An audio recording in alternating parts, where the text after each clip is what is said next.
to a special edition of Bears and Gears. This is a Bears and Gears on the road. No, we're not in Ontario this time. We're in beautiful Avandalr, Newfoundland. And back when I started pulling wrenches, I can't believe it was 30 years ago. My first job was at a Chrysler dealership in 1992 as an apprentice, and I met this man right here. Everybody meet Mr. John Furno. How you doing? Sometimes we call him Furnox. Anyway, today's episode there's no bikes, but we got something super cool to show you. His little pet project. John, why don't you tell us what this is? It's 46 Ford fire truck. It was originally a 2-ton fire truck, so it was on a big chassis, long bumper box.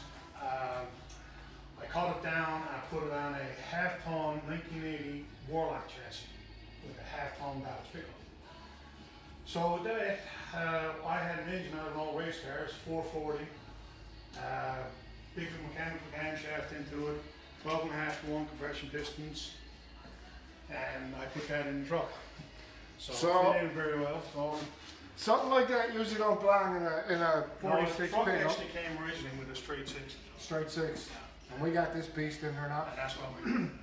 That engine looks familiar to me. You used that before? I raced that in a 76 or 77 Valaria.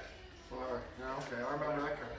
So what kind of horsepower do you think ballpark you might get out of this? Probably roughly like 375 for 375, 400 horsepower. It's a good old bracket race motor. I mean, it's reliable and dependable. It works. Get you down the track more. Works real well, and there's a lot of runs on the engine. It works well. What about transmission on that, John? It's a 727 torque split. It's original transmission. It has a reverse manual valve body into it. It has a 9-inch converter in it. Decent clutches and everything, so it's a decent transmission. Oddly enough, I believe there was a 727 Dodge transmission that took my finger off. When we worked together. Yeah, funny how it goes. Let's have a look at the inside of this thing. I don't know if you can get it from over there, Vinny.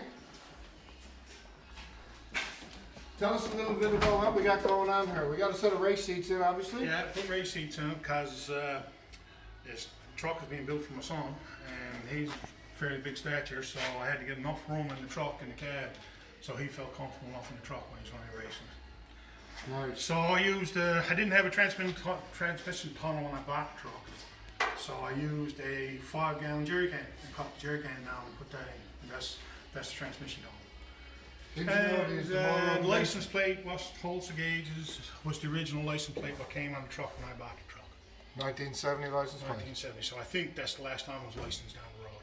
Oh yeah, it makes sense. What's on the glove box or the glove locker over there? What that is that's the original pumper number. It came, I think it's American LaFrance Foam Weight and Fire Engine Company. So it has the pumper number on it, has the serial number on it. You know, the truck was very complete. It still has all original Ford glass into it, Ford headlights. It's still stamped as Ford, and nothing was ever changed on when I bought the truck. It's amazing how good a shape stuff is that comes from Labrador. I mean, and even now, like I'm trying to take screws out of doors and screws out of locks and hinges, and just take it out, no problem. Even if, and the truck has hardly been on the Ogden for 10 years.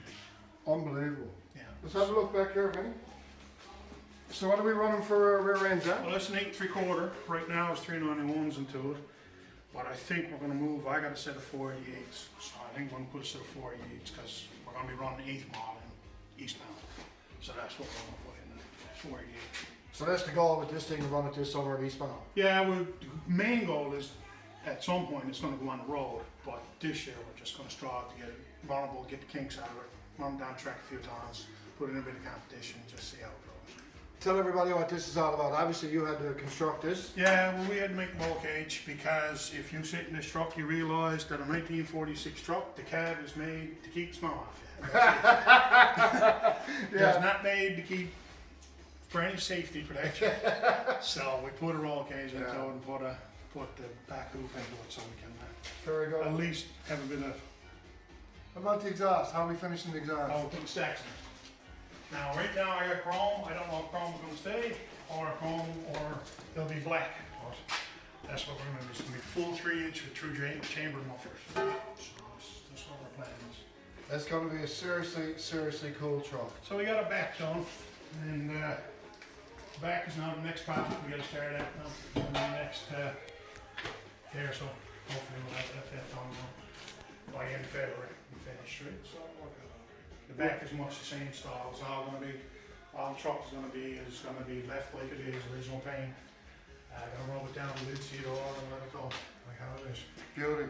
Well, listen, I got to tell you, I really appreciate you inviting us up to take a look at this. No problem. This is something super cool. Listen, if you're out in the Avandalr area and you need work done, John's Garage, this man here will look after you.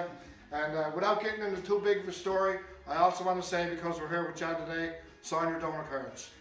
So that's it for this special edition of Bears and Gears. See you next time.